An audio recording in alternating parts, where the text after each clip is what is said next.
Welcome to this Talking Transformation podcast series of the COVID Diaries. This is episode number 7. In this episode, we hear from some familiar voices. We hear again from Cathy Stone. We hear from Professor Francois Verily from the Ureru or Urban Real Estate Unit there at the University of Cape Town. We're also delighted to welcome the voice of Ashraf Adam. Ashraf is presently the CEO at the Mandela Bay Development Agency. You'll hear him refer to it as the MBDA during the course of the conversation.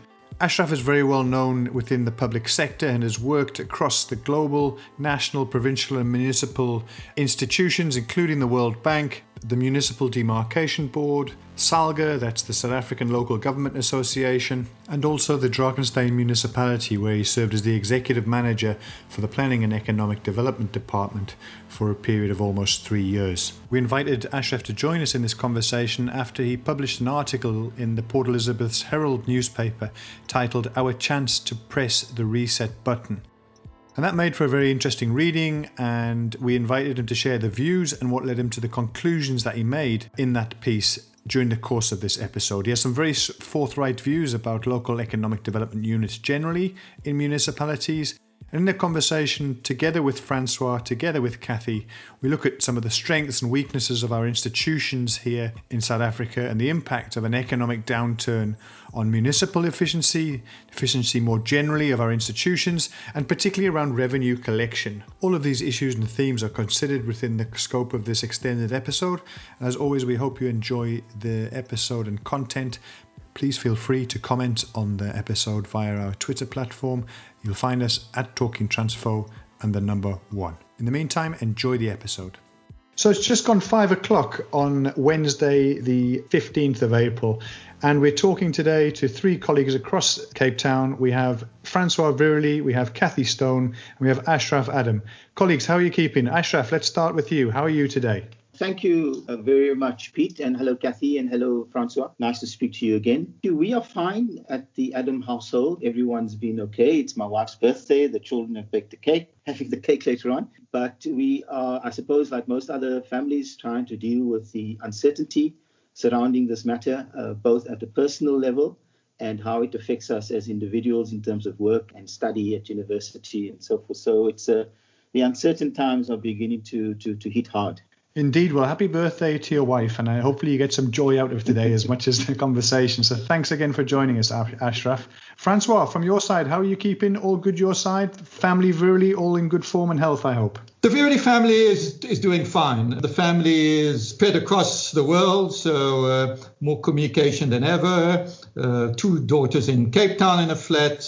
My wife and I are at home and busy as always, trying to alter face-to-face programs at UCT onto online platforms, carrying on with research, and at the same time, I'm also a non-executive director of a real estate investment trust, so we're trying to deal with cash flows and whether tenants will maybe not be paying rentals. A fairly busy period after all. Fantastic. Well, I hope all going well there. Good to hear you in good form, good spirits, Francois. And some of those challenges that you're talking about, the whole onlining of studying, of education, of the workspace in general, major topic that we're dealing with. Cathy, from your side, all good in family Stone? Everybody well there, that side?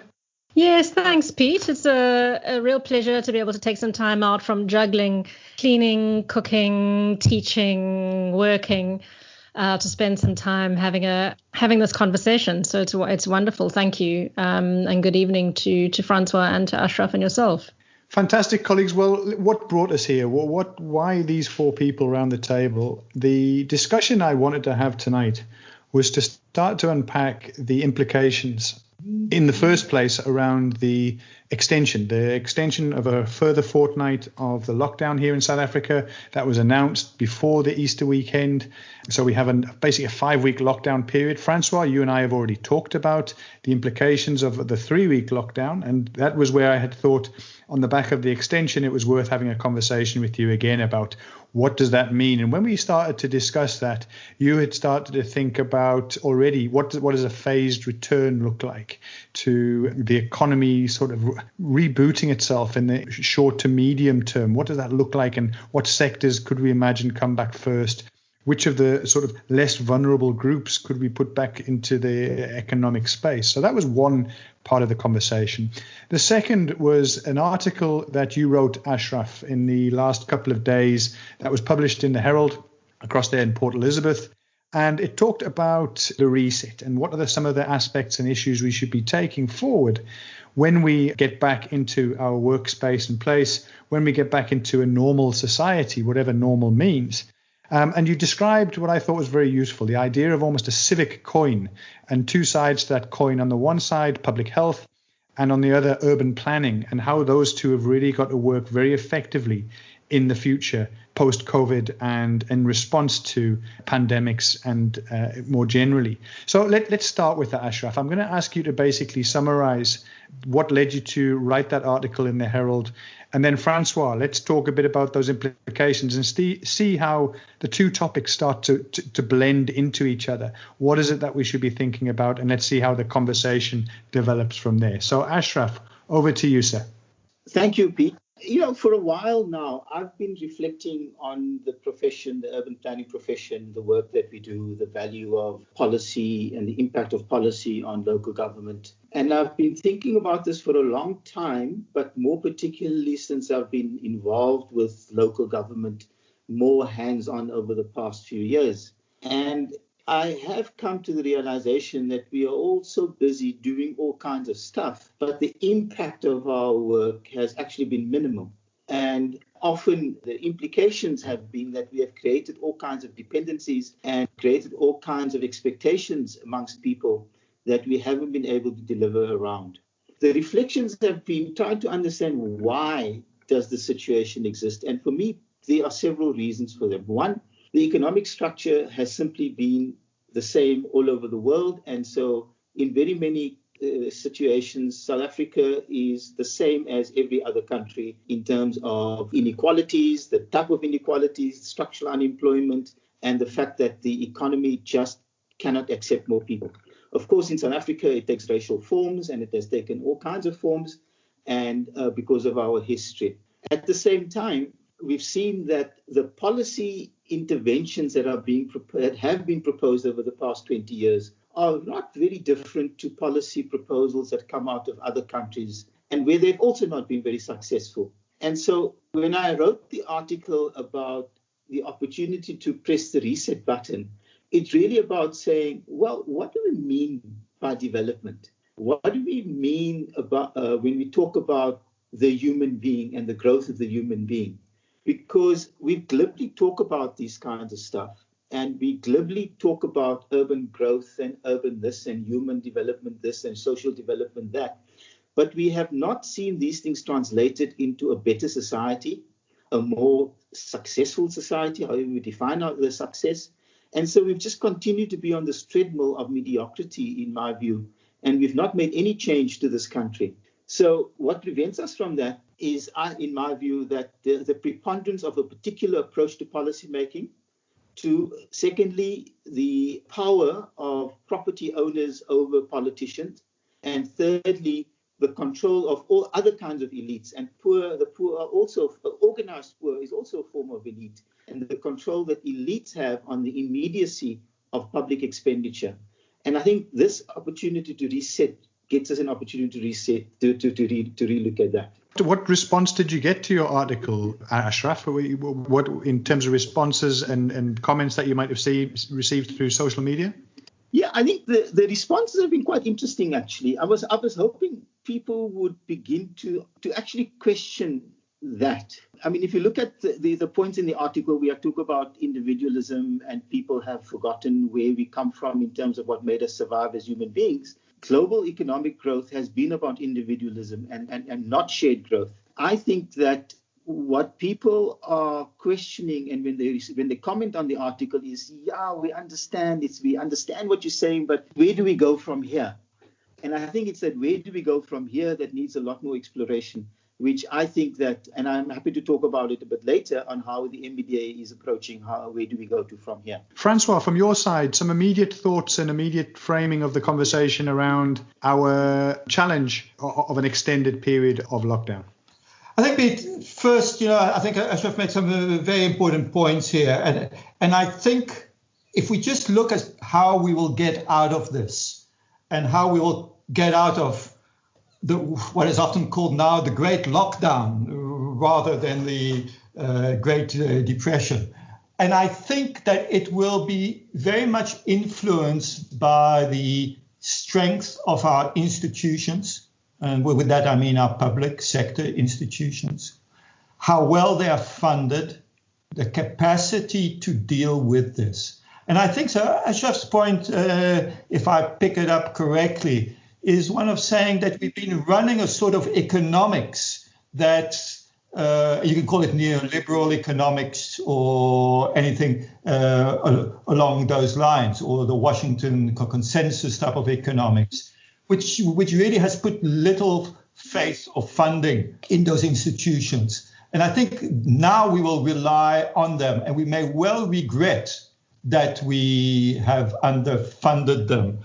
And that, we've often been talking of the development state, that would take us through the development process. And I think by not getting there, this will bring it potentially to the fore. So my personal view is that, but I suppose that's where I come from Keynesian economics, that I believe that the type of economics that we will need will be, in the short run, the state as the consumer of last resort at the moment.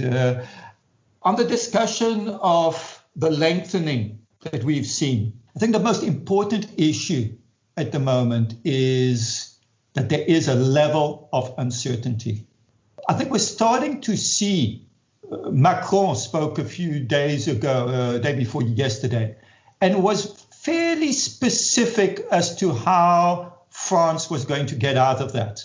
The date has been set for the reopening. A date has been given for the reopening of the schools to some degree. So at a certain point, of course, lives come first.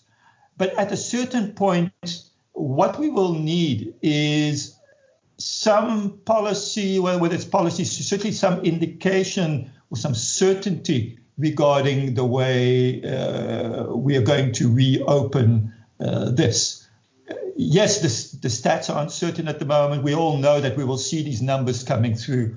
So yes, it will be a question of lives on the one hand, and of course livelihoods on the other. And I think a very specific context in that respect is going to be very important. How long can we carry on with this? So I suppose what has been said, and I quite like the analogy that has been used internationally, that we will go through what a robot or a street light approach: red light, orange light, green light. Red light, stop.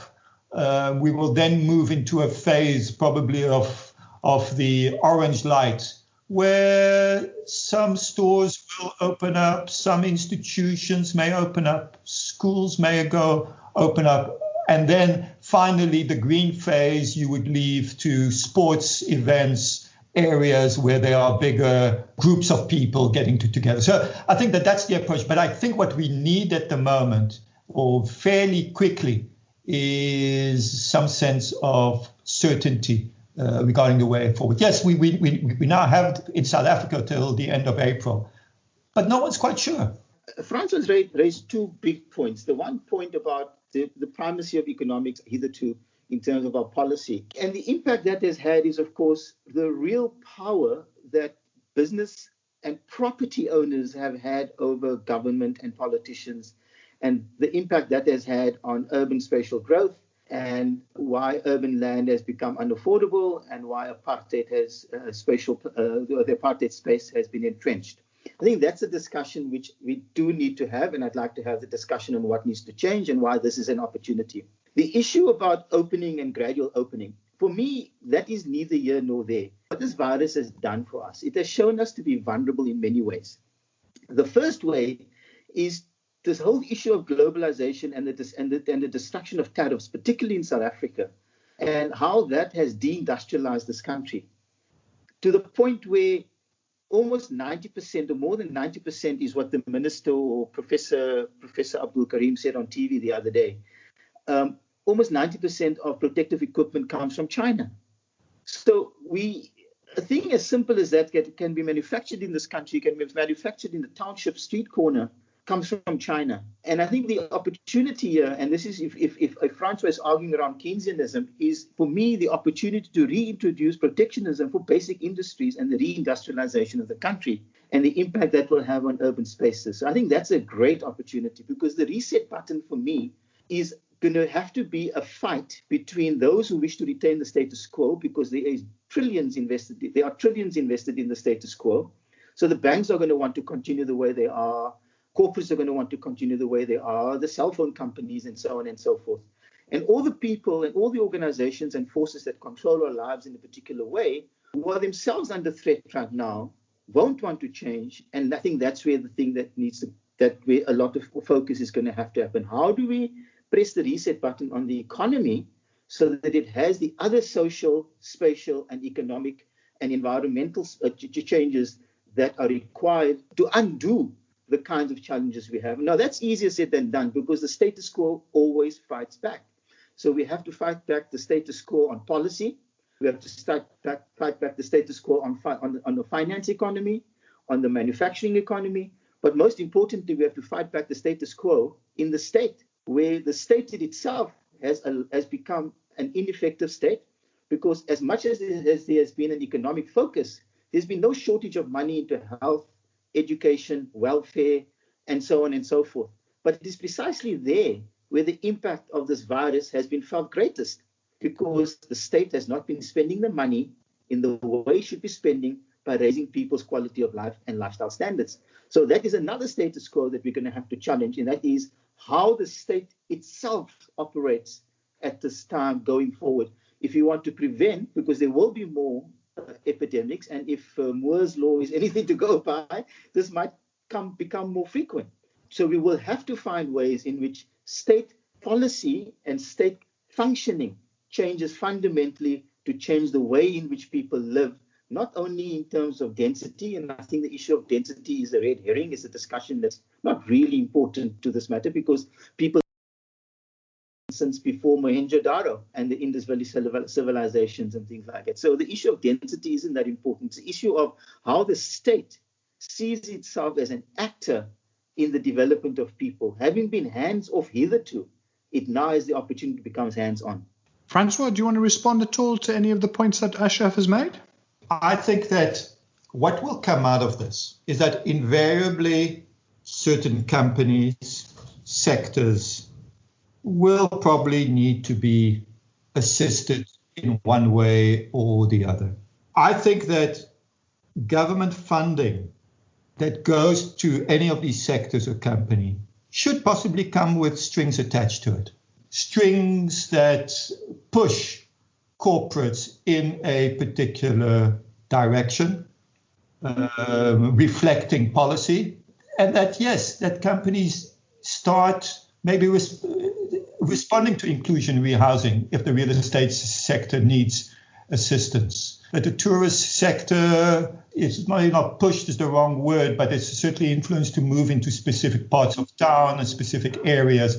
So I think that there is an opportunity for the public sector and local government even to leverage somewhat, unlike what happened in 2008 with the global financial crisis, where there were bailouts. Did the banks really alter the way they started thinking afterwards? Many would argue maybe not to such a great extent. So I suppose that's the only thing that I would add. If we were to consider government in whether it's 2 months' time, 3 months' time, that moment of reset, if it could do one thing different or could amplify one of the things it's doing and doing well now, what do you think that would be? Any thoughts from your side, Ashraf?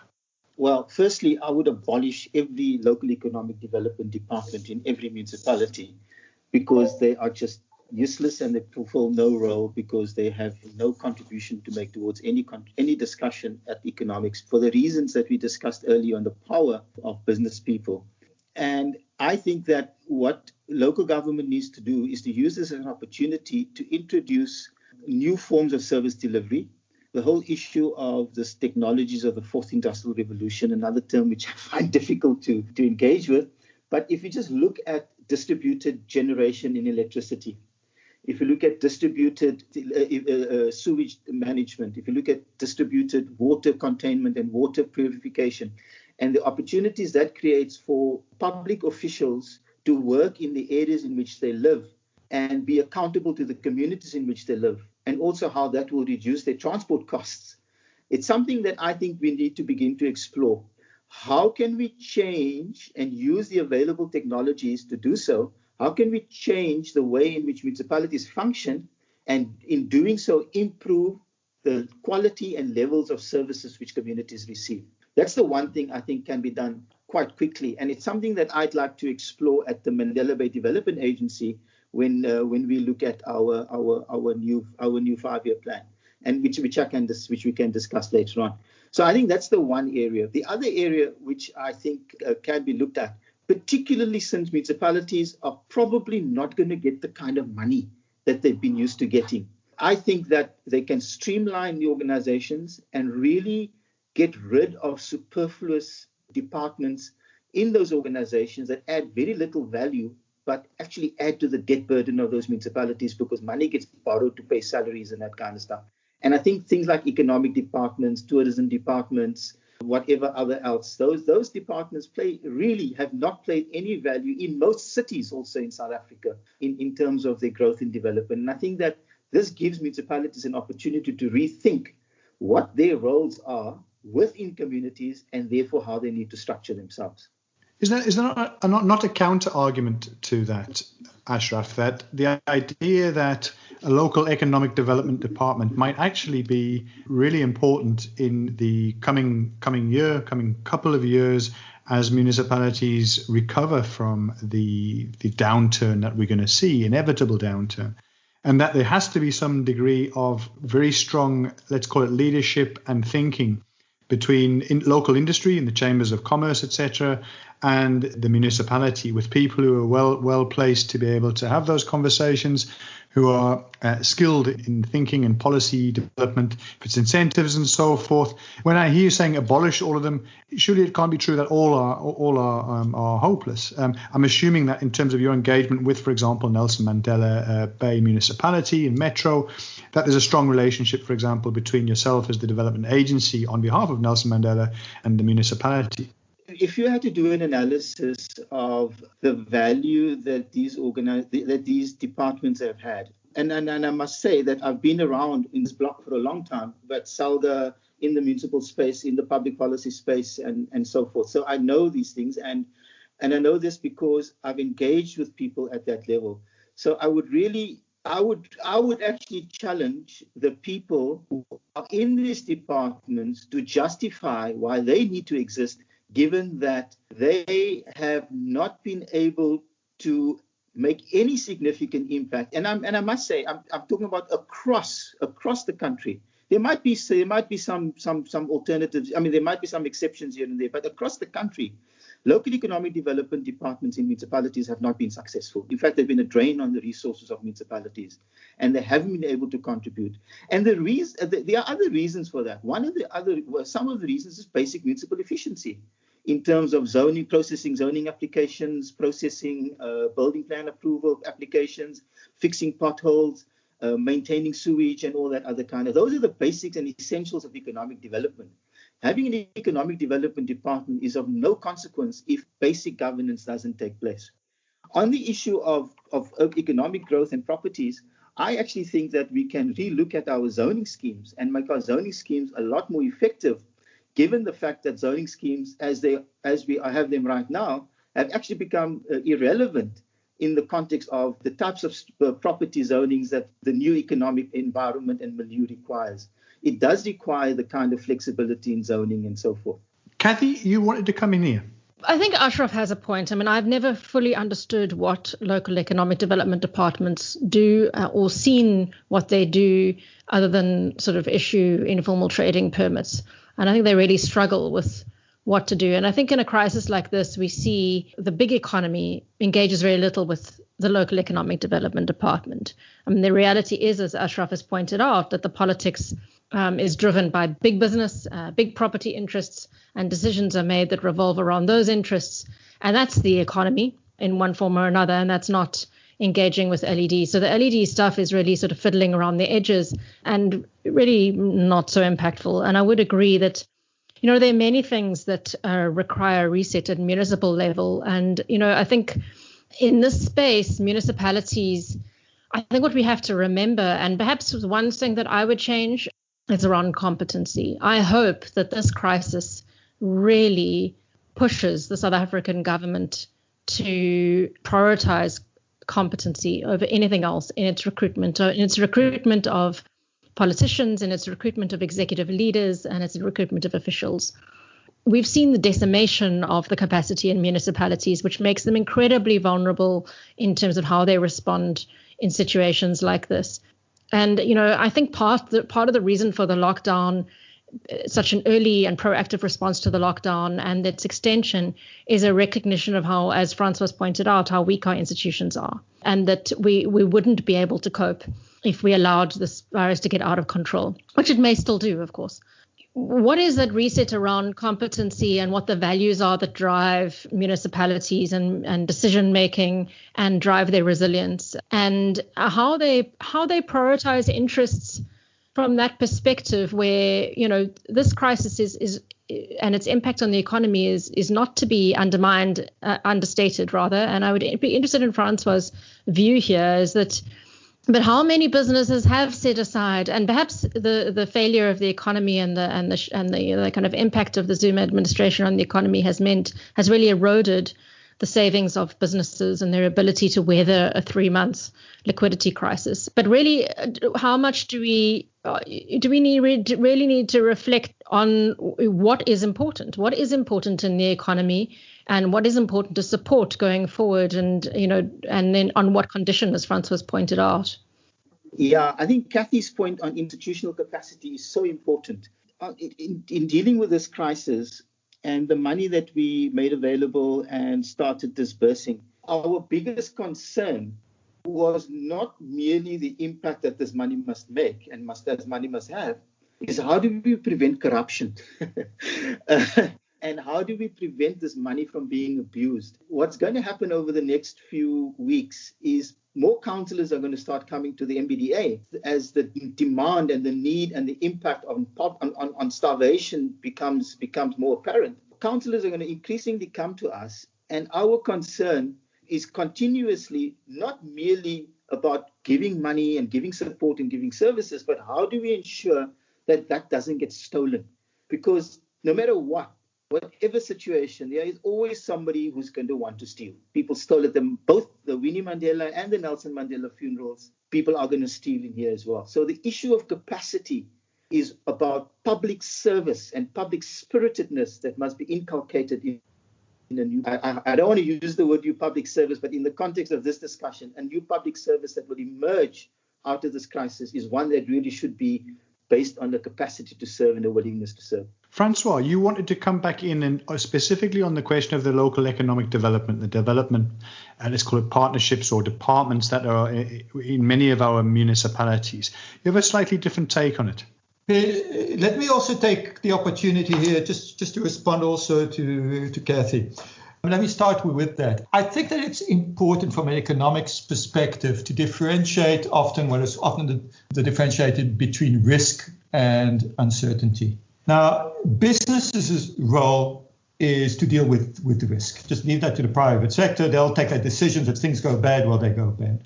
But I think there's something else, and that is uncertainty. Now, that uncertainty can either be a drought, it can come from a health perspective and from other perspectives. And I think when high levels of uncertainty come in, things that no one could have foreseen, whether it's business or others, I think that's where we start relying on the public sector and its institutions. And then to come back to the point, the strength of those institutions will be critical at that particular point in time. Now, as far as local economic development is concerned, look, I'm the first one to admit that our institutions, not everywhere, but it's certainly quite a number of our municipalities, have not been strong enough to lead local economic development. But I think we do need to realize, and really from a property perspective, that the tier of government that the property sector, and most of us deal with every day, is local government. So as much as we can argue that's been unsuccessful, the argument or maybe what we should be discussing is, how do we make it successful? And I think the point that we've made in this discussion as well, we've been hearing from big business, and to be honest, from big government as well. I've been actually amazed how quiet local government has been in this crisis. I'm sure there's a lot happening, but every night the discussion revolves around the national ministries and how they're dealing at a local level. Now, either that reflects that there is no capacity in many of our municipalities. I suppose some of our bigger municipalities, Tshwane and others, have got their problems, and that we found ourselves in a position where the only tier of government that is actually able to respond at the moment is national government to a large degree. And I suppose maybe the other thing that we have possibly lost over the years, and certainly probably after 94, is the strength of the civic movement. I still believe that if we had kept those structures going, for many reasons, those structures left us and people moved on to other positions. I think it would have given us a capacity at a local level that we maybe, and politics at a local level that we don't have at the moment. It's interesting, colleagues, to consider the path that South Africa has emerged from post-1994. If I think of the trajectory from a country, a rebirth, emerging from apartheid and trying to find a new spatial form, if we talk in built environment terms, but not only that, we're seeing the whole question of the public health system and the insurance and the health system that we wanted to build is a massive political issue. We've come through an initial HIV and AIDS crisis and a response that was wholly failing major parts of our communities across the country. We've seen state capture. We've seen an energy crisis. We've seen a water crisis here in the Western Cape, and now COVID. It's certainly, I think, fair to say we never go through a dull day or decade. Each time of this, and I'm interested when you talk, Ashraf, about this reset and this opportunity to almost reset a moral compass. And you've alluded to it's the looting, it's this almost disease in itself that we can't seem to shake. My question would be, if you take all of those things that have led up to this COVID moment and what seems to be a united force trying to pull through with, I would argue, very strong leadership from the national space that we haven't seen for many, many years, what confidence can we take that anything will change? Can we assume that this is going to be the moment where actually we get this right?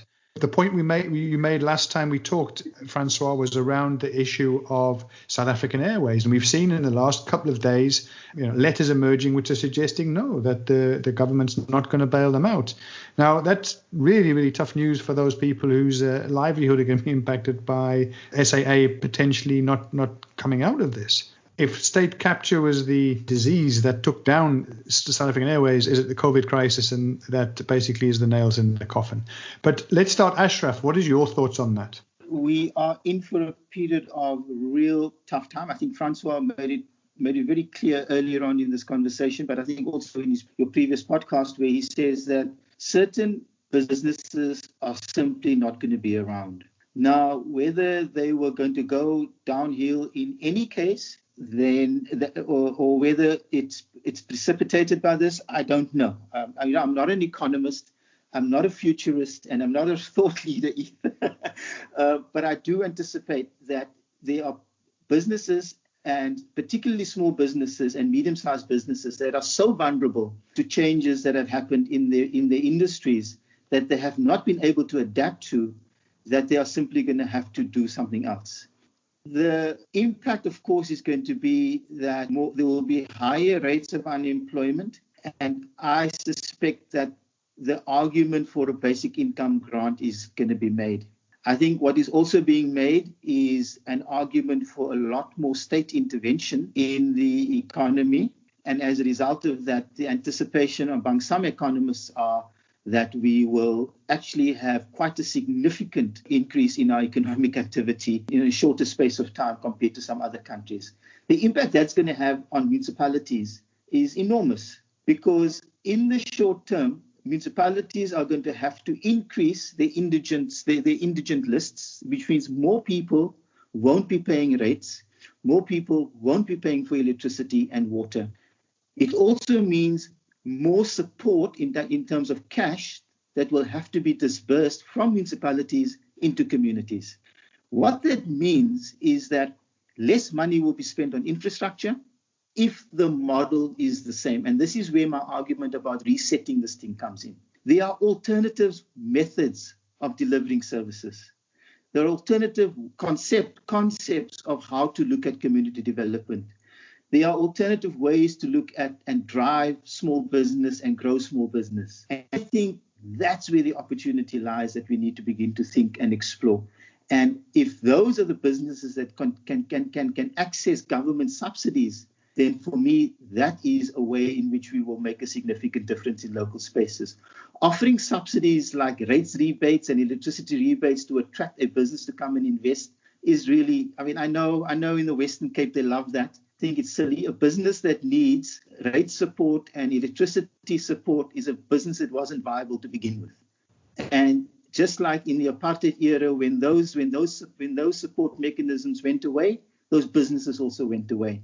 So I think we must be very careful on the type of business support initiatives we're going to put in place. We should really focus them on small businesses, emerging businesses, but most importantly, on restarting local manufacturing industries in South Africa. Francois, I think you've got some ideas there you'd want to share around some of the medium-term job losses and so forth that we might be looking at, and the whole question of prioritization of expenditure. Any thoughts from your side? I suppose there are a few things to bear in mind, and it's a point that I've made in one of the earlier podcasts as well.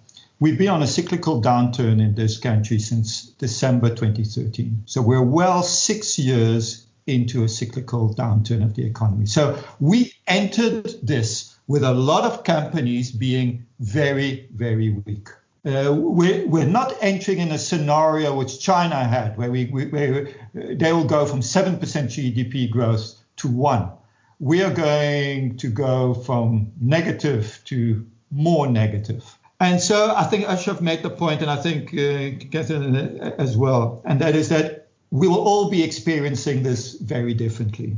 Just take the retailing example. It's very different if you are, for example, a restaurant. A restaurant sells time. If you haven't sold that evening in your restaurant, you're not going to sell it at some other point. A retailer selling clothing may well sell their clothing later in the year at a lower price, maybe at a discount price. But there's still economic opportunity. So the type of business that you are involved with, a hotel room night that is lost forever. And so I think also what we will see is that certain sectors will be hit harder than others. And I suppose the Western Cape, through the tourist sector, will feel it in particular. And then, of course, what we're ending up here with is monetary policy is not going to solve this game. I still don't believe that 100 basis points, 200 basis points is going to make a difference. A bit like during the big depression in the 1930s. And that's where Keynesian economics came out, saying, well, if there's no confidence, all you're left with is government expenditure. Now, the only problem here is that there is very little scope for government expenditure. The fiscus is already running very tight. We've seen in the past few months the re-rating, borrowing is becoming more expensive. So really the arsenal that government has at any tier of government, whether it's monetary or fiscal policy at the moment, is very limited. So what are you left with?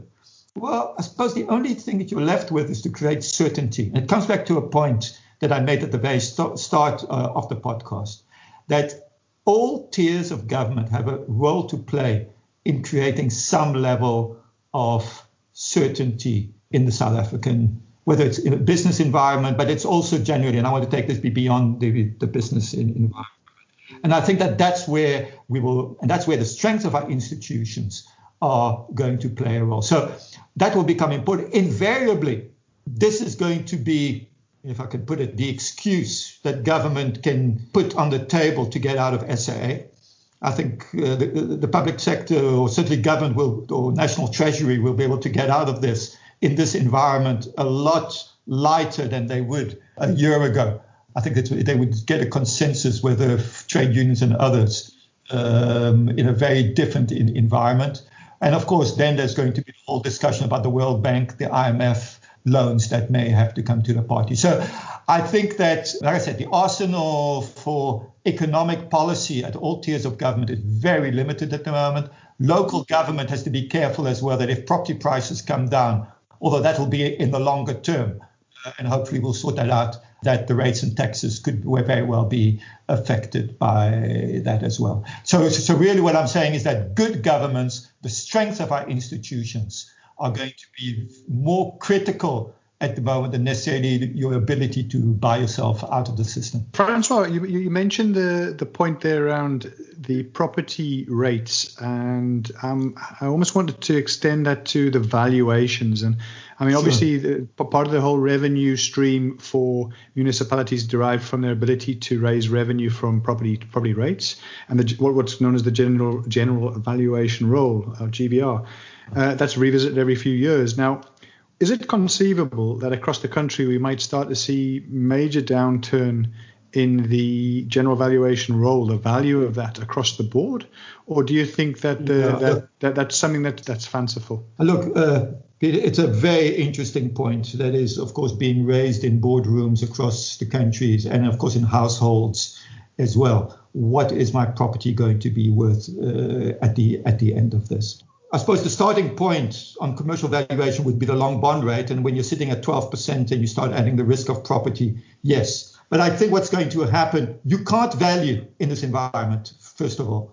It's just there are too many uncertainties. Very few valuers will want to go down a valuation exercise. So I think the valuation of properties is going to be moved along to a later stage when it will need to be done. But look, just take as an example, and I'm talking about the higher end of the market here, but a lot of individuals who were counting on the Airbnb game are finding themselves at the moment with fairly empty Airbnb flats. Now, whether those individuals will be able to keep up their repayments on flats that are not occupied is going to be an interesting point. So whether those properties will start entering the market will be important. At the very lower end of the market, and let's always remember that 75% of all properties on the deeds registry are valued below, 600,000, 700,000 rands. So most of South African property lies below that. The big question we have to ask ourselves, will the 100, 200 basis points decrease in interest rates affect them? It will put money in people's pockets. But it is also the sector of the market that has seen the fastest growth. I mean, at that lower end, 400,000 below, you've seen property prices rise by 11, 12%. So it's a property market where property prices have been rising. So look, it'll be a balancing out. All I'm arguing at the moment is don't think that the 100 basis point decrease in interest rates or more is going to prop up the property market. I think the balance sheet of households is too vulnerable at the moment. Kathy, from your side, do you want to come in here? Yeah, I mean, I wanted to test Francois on or ask him some questions linked to that. I mean, while it will be very painful for the current property owners who can't sustain, especially where they bought investment properties, would it be such a bad thing for properties to devalue from the perspective of becoming more affordable to those in need of housing? Is there a case to be made that perhaps that certainly in some metros that might not be such a bad thing in terms of building a more affordable range of product available in the market? And it obviously sitting here in Sea Point is a nice thing to say, but it may not apply elsewhere. So that's why I'm interested in Francois' response. And the other thing is, we've been talking about municipalities and their vulnerability, and many of them are sitting on the edge of fiscal sustainability. And while, Ashraf has pointed to a range of things which compromise their sustainability, I would argue that one of the things that compromises their sustainability is the nature of the urban form. If we start to see over the long term an improvement in the property economy and an uptick and a re-entering of speculative behavior, and then there's going to be a big drive amongst leadership to say, let's allow that development, let's allow any development because it'll bring in rates, which is a very false understanding of how things work and how the numbers add up. But be that as it may, that is the general approach that we see. But that just exacerbates the divisions, it exacerbates the costs, it exacerbates the vulnerability of municipalities. And I think this conversation around the property economy and what it looks like going forward and how it impacts on municipal sustainability and resilience, but at the same time, how it responds to the needs of households in South Africa could be quite an interesting topic on its own. But I'd be interested in Francois and Ashraf's views on that. I think Kathy's point is really the point. If you had to look at the impact of this situation or the period or the time or the virus that we're in and going forward, and the factors that we're going to have to take into account at the basic level of what expectations we have of municipalities. Besides the fiscal impact that lower property values are going to have, the opportunity is now created for the equitable share formula. Now, the equitable share formula is basically a formula derived out of an entitlement which constitutionally municipalities have a right to a share of the national revenue. An aspect of the equitable share formula, and I'm sure Francois can explain this much better than I can, there's a component that takes into consideration poverty and levels of poverty. And I think that before the virus, that formula has been under review because there have been concerns that municipalities are not funded accordingly based on the expectations that they have, that the Constitution and the laws have of municipalities. And so this period allows us to accelerate the review of the equitable share and therefore give municipalities a greater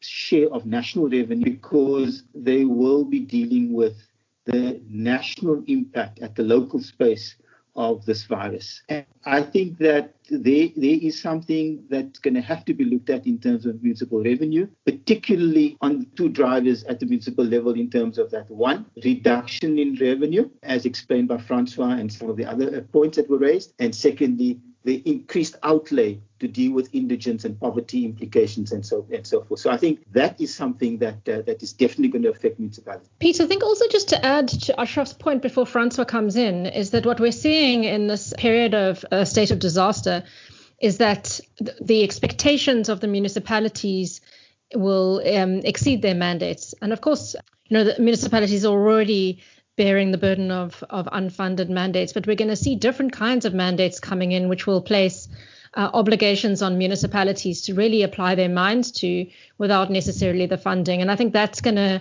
important to reflect on in what Ashraf is talking about as well, around what is the funding model for municipalities going forward. For example, everyone has talked about food security. It's another one of those fashionable topics to talk about. But municipalities haven't really engaged too much in what that means and what their role is in that. Now we're talking about food packages, but what are we talking about in relation to food systems and maintaining supplies of food into urban agglomerations, etc. And increasingly municipalities are going to have to play a more deliberate role there. And there are a range of other things that this disaster is sort of pushing onto municipalities without necessarily funding to be thinking about around social welfare in particular. So I think that is going to link into the conversation around the equitable share formula, not only on the basis of the numbers, but also the additional roles that the municipality needs to play because it's right there on the ground. It's the closest to the people. It makes sense. Thanks. 100%. Francois, did you want to come in here? Yeah, look, let me just add something to what Kathy mentioned. I think she raises a very interesting point. And the point of what is it maybe a good thing or not that we see property prices drop? I suppose the point that I just like to make here is that the impact which all of this will have on the economy will be influenced by how long this takes. And I think from what we're picking up at the moment from government is that this could be protracted. I think we've taken a view to bring down that curve down, buy ourselves some time. And with discussions around the peaks now, if I correct, at August, we could be into September. So it's not what we want to do, but of course what the pandemic is going to look like and the choice that we've made from a health policy, public health policy perspective. And I think that will find itself out in the way that the economy is going to come out of this socially. So yes, we're not balancing lives against the economy here. As tough as the economy is, we'll get through it. So I suppose the issue I'm making is that the longer it takes, the bigger the possibility that we will see high levels of unemployment and property prices coming down.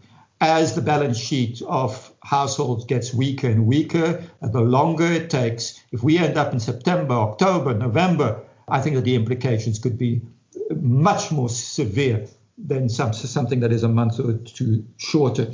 Where will the impact be? As I mentioned earlier, the Airbnb, but of course at that point you're talking of the higher segments of the market. I think those segments of the market, we could see property prices come down. So as long as you are in the million plus game, I think that there will be benefits. But I think that if you are at like I said, where 75% of the property market lies, certainly be below $1 million, the demand there remains so strong that I don't necessarily foresee prices slowing down in that tier of the market. Of course, the big issue there is that we need to pump up the supply. Will the developers take that risk with uncertainty of the economy in front of them? That's, of course, going to be an interesting point. So I think to resolve the lower end of the market, you've got to have a climate where you pump up the supply. Of course, there's the big discussion, the form that cities will take as a result. Are we, like I said, in Cape Town, will Stellenbosch become a suburb of Cape Town? And I don't think we're too far from that. But I think that where the property market will focus on the types of properties, for example, the focus will very much lie, again, from the commercial perspective rather than residential, on the logistics sector. And that has its own space requirements. Francois, I really appreciate your thoughts there. It's certainly a very interesting part of the conversation, and we're going to have to continuously watch this space. The point that you make, we're coming off a 6-7 year period of economic downturn. It was always going to be tough at this stage going forward into the next year and the year after that. But right now, it seems that we can basically talk almost about a 7 to 8, 9 year period. We can start to forecast that we're going to be in this rut. But the point that you make, and I think the value that I'm taking from this conversation, is that there are parts of the market which are so in demand that not all is lost. And that in itself is a really positive reminder and reinforcing point of this conversation. Colleagues, as we start to wrap, we have been talking now for almost an hour, and it's time to start to bring the conversation to a conclusion. I want to ask Ashraf, from your side, in terms of the discussion that we've had, any last point that you'd like to make or point that you'd like to reinforce that's already been made? If you take Francois' point and locate it in Antonio Gramsci's philosophical position, then this crisis has accelerated the decline, something that was in decline already.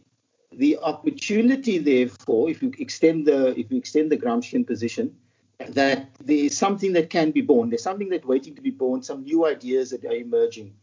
And I think that the good thing about this crisis, it has really got everybody across the world, the World Bank, the World Economic Forum, the IMF, all the big institutions, to say that the way we've accumulated wealth over the past 40 years has become unsustainable at the basic human level, and that we needed to review that. And there were, for the past 3 to 4 years, those discussions were happening. And I think that this crisis has now focused that discussion. I think that's a good thing. I think that if Keynesianism is the response, or contemporary Keynesianism, I suppose is probably the term to use, then I think we're going to see a far more egalitarian approach to economic development. And the good thing about that, it gets us as organizations such as the MBDA, the Mandela Bay Development Agency, to say, well, what then are the developmental things we should be focusing on? And I think that we are at the moment, I know at the moment, what we are doing, we are actually engaging in a process where we're asking people who had completely alternative ideas and people who might be thought of as loonies and lefties and all kinds of crazies, to be asking them, well, what opportunities are created by this moment, and what do you think organizations such as the MBDA should be doing?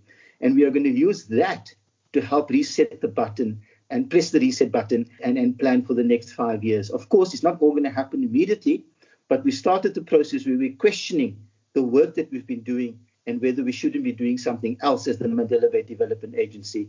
And then all those discussions will feed into how we go forward over the next 5 years. Thank you. No, thank you, Ashraf, for your contributions this afternoon. Much appreciated. Francois, from your side? Let me round off by saying the following, that in the short run, we will all be relying on the strength, and if I could put it in the words, our technocrats. Not our politicians, but our ability to resolve a problem. Either we have the capacity in our institutions, funding and other capacities, human capacity, or we don't. And I think throughout the world, it will be the test of that. I think taking a broader economic perspective, I think that we will come out of this with a new appreciation of our institutions that we have tended to underfund over the past decades. The institution we have decimated to some degree, believing that the market would respond. By the way, I am the first one to be in favor of the market. The market does good things, but when you have a crisis, a level of uncertainty, you must be in a position at all tiers of government to be able to respond. And I think it will happen both nationally, and I think that our multilateral institutions, our Bretton Woods institutions, we will start to appreciate the importance of multilateralism globally. And I think that will come out of this. I think that's my view on it. Again, thanks for sharing with us, Francois, and appreciate your inputs again today and for the second time in the month for spending time with us and giving us your thoughts. Really appreciate it. Kathy, starting to wrap up from our side? Thanks, Pete. I mean, this has really been a fascinating conversation, and I think what it really strikes me about what Francois and Ashraf have said is that perhaps the silver lining is that we're going to be forced to make some very clear choices, and that, you know, the role of the state is important. And we talked about in our previous podcast conversation around how, you know, perhaps the state the leadership have taken quite a dismissive approach to technocrats and experts, and perhaps the national government has been less important than municipalities to people on the ground. But I think what we've seen in this crisis is all, as Francois points out, all spheres are important. They all have a critical role to play depending on the situation and the circumstance. But regardless of the circumstances, they all have to be able and competent to respond and to respond well. And so I think we're going into a municipal election next year, and it'll be very interesting to see what the expectations are of civil society, of their leaders, learning from this, learning of what is the kind of leadership we want and what kind of choices are we making as a society around what is important. We talked about the LEDs departments, and I think, you know, to be fair to them and linking to what Francois has been saying, is the LED departments have been hamstrung in the sense that there's a lot they can do, but actually a lot of the economic growth issues relate to macroeconomic policies and associated policies that are set at national level. And I guess out of this, we're going to see national government take some really hard decisions and make some really important choices linked to how it responds, because there isn't enough money for everything to carry on as usual. So, you know, this has been fascinating. And I think, yeah, one can be cautiously optimistic about perhaps there will be some resolution of some long-standing issues that are in the best interests of everyone's well-being. But we're going to have to keep quite a close eye on that. Human beings have a knack for just going back to the usual, as Ashraf has pointed out. Kathy, thanks as always for your insight and your support today. Really appreciate it. Colleagues, that basically brings us to the end of the conversation. Fascinating hours worth of discussion, lots of points, and I'm sure in terms of the summary of this, when one looks back on it, there are so many different themes that we can pick up for future podcast entries. We didn't even really get to the questions of public spaces, of urban management. They came up once in a while, but I think those are common themes that are really starting to permeate each of these conversations. In the meantime, to Ashraf Adam, to Francois Verley, to Kathy Stone, thank you so much to all three of you for joining us today. Be safe. Good luck for the rest of the week. The weekend is now, 2 days away. We get a chance to have a bit of downtime again. All the very best, colleagues. Look after yourself, and all the best to you and your families. Thank you, Pete. Thank you, Francois. Thank you, Ashraf, for a really amazing conversation. Bye-bye, Pete. Thank you to you all. Thank you all. It was lovely. We hope you enjoyed this episode of the Talking Transformation podcast. Please engage with us and let us know your thoughts on this episode. You can do so via the Anchor podcast platform. There's a voice message function available via the app. You can also follow us on Twitter via Talking Transfo and the number 1. So Talking Transfo 1. Our theme music is kindly made available by Tribal Need. Find out about the music, the street art shows here in Cape Town and Europe via tribalneed.com.